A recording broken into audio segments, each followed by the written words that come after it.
Jasmine Washington stood in the terminal, cheeks stinging, cameras flashing, history unfolding. Beside her, Malcolm, yes, that Malcolm, wore an airline executive badge no one had clocked before. Jasmine placed a protective hand over her 7-month belly and took a breath. A routine flight had just become a national moment about dignity, race, and what happens when power meets courage. Before we dive in, where are you watching from today? Drop your city in the comments, hit like, and subscribe to Inspire Now for true stories of everyday people who refuse to accept the unacceptable. Trust me, you won't believe how fast a certain flight attendant's career fell from cruising altitude to crash landing. Jasmine was late, moving through Chicago O'Hare with as much speed as a pregnant body allows. This trip wasn't casual travel, it was a promise. Grandma Rose, 90 years old, civil rights veteran, marcher with Dr. King, was being celebrated in Atlanta. Jasmine, a rising architect in Chicago, had upgraded to first class using her husband's benefits, so her swollen feet and tight back would have a little mercy. Malcolm texted, stuck in meetings, taking the late flight. Love you both.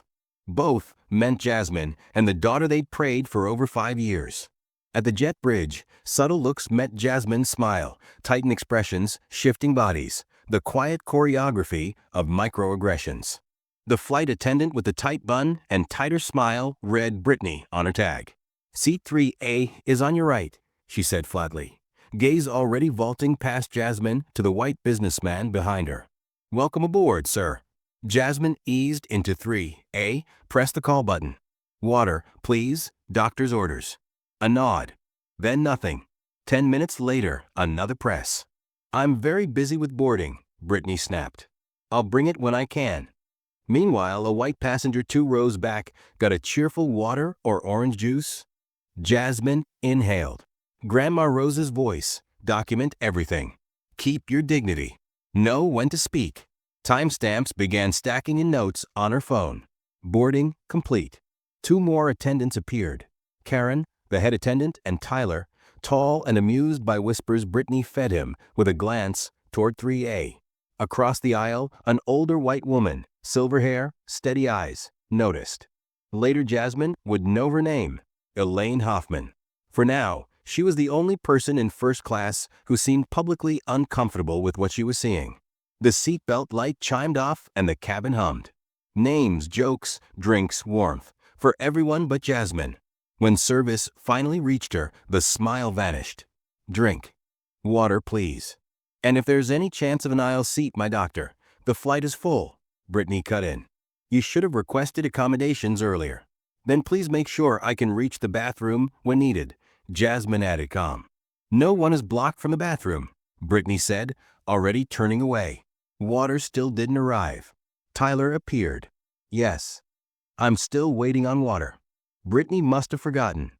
He left empty-handed. From the galley. Always the most demanding ones, Karen muttered.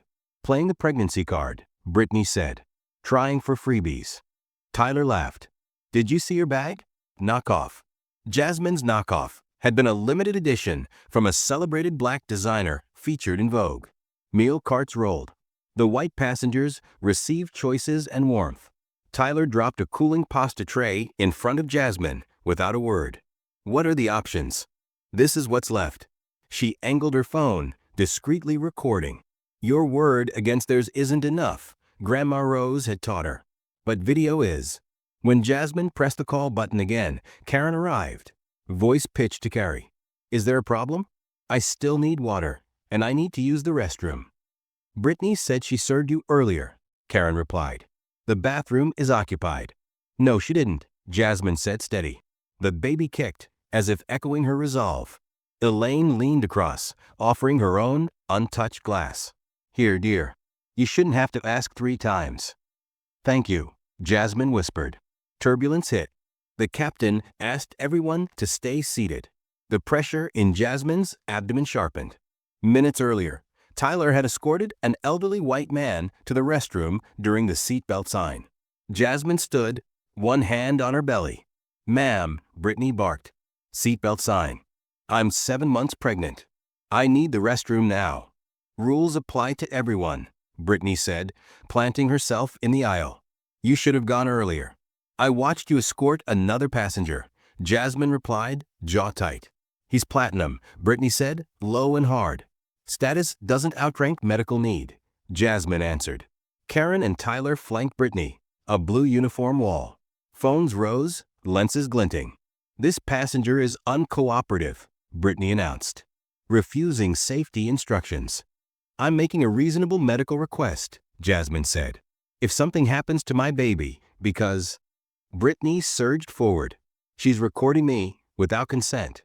Her palm cracked across Jasmine's cheek. Silence swallowed the cabin. It lasted one heartbeat. You hit a pregnant woman. Elaine's voice rang out. That's battery, another passenger said. I'm an attorney, I saw it. Tyler tried to shut down the cameras. Too late. Receipts were already in the cloud.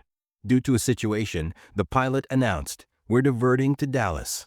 Brittany leaned toward Jasmine, a whisper like a blade. Hope it was worth it. Enjoy explaining to the police. What she didn't know, the reckoning wasn't coming from the law alone. As descent began, a man in an impeccable charcoal suit unbuckled. Ms. Washington, he said gently. Benjamin Chen, civil rights attorney. I witnessed everything.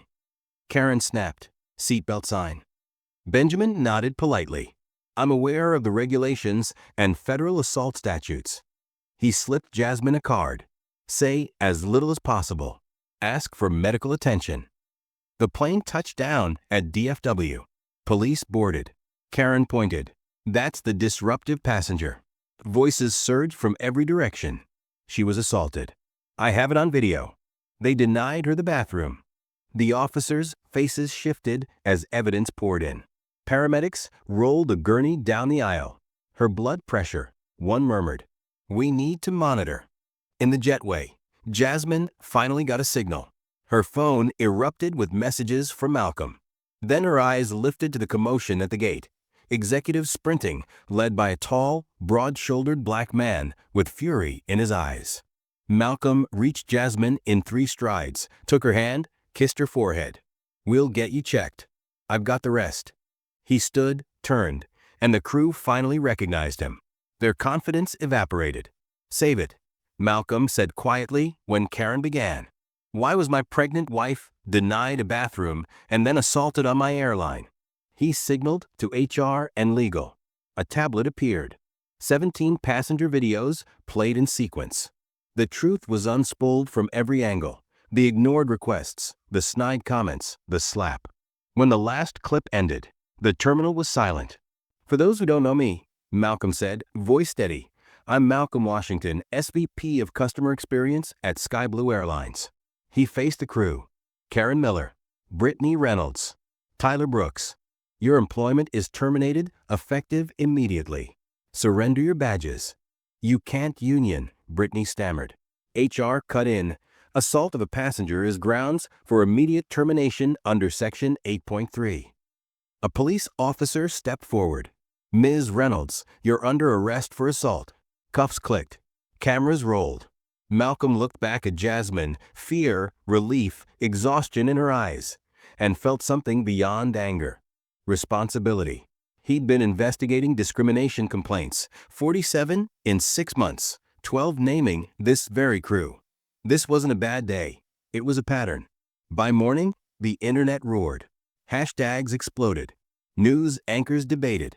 Whistleblowers emerged, exposing an informal scoring culture that targeted black passengers and people with disabilities. In a live press conference, Malcolm didn't spin. He apologized. He named failures. He announced reforms, mandatory bias and de-escalation training, anonymous reporting for passengers and employees, an independent passenger advocacy board with civil rights representation, and transparent demographic analysis of customer experience data. No more averages masking harm. Jasmine spoke too, not just about the slap, but the slow burn of humiliation leading up to it. The violence shocked me, she said, but the quiet disrespect before it hurt just as much. She didn't want vengeance. She wanted change. 6 months later, on a cool Chicago morning, Jasmine rocked their daughter. Faith rose beneath a sun-washed nursery window.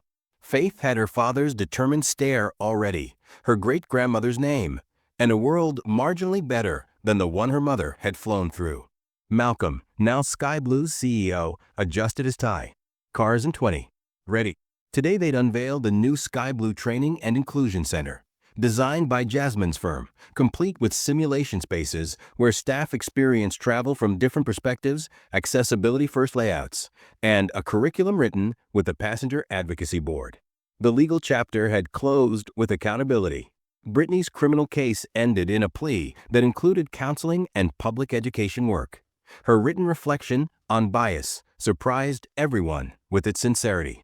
Tyler began speaking to crews nationwide about the cost of going along. Karen withdrew her appeal when whistleblower documentation surfaced. Meanwhile, the Washington Protocol for pregnant passengers, priority bathroom access, flexible seating, hydration support, had been adopted by 6 major airlines and counting. At the gate, the difference was immediate. Multilingual signage, quiet rooms, redesigned restrooms, a visible pledge, dignity in flight, for every passenger, every journey. On board, the lead attendant, Desiree, offered a warm, equal welcome to everyone. No fawning over status, no looking past people. Just respect. As wheels lifted, Jasmine laced her fingers with Malcolm's. "I never wanted anyone to lose their job," she said softly. "I just wanted to be treated like everyone else." "And now," Malcolm replied, glancing at their sleeping daughter, "we're building an airline where that isn't extraordinary, it's expected." This story carries hard-won truths. First, discrimination often travels in whispers, tone, timing, denial, until someone draws a line. Second, documentation matters. Without witnesses and video, the gaslighting would have worked. Third, courage alone isn't enough. Institutions must change their systems, not just their statements. If you witness discrimination, what will you do? Will you be the Elaine who speaks up, the Benjamin who steps in, the Jasmine who stays dignified and refuses to be erased? Tell us in the comments how you'll respond next time you see someone treated unfairly in public. If this moved you, like the video, subscribe to Inspire Now and share this story. Because change begins when ordinary people decide dignity is non-negotiable.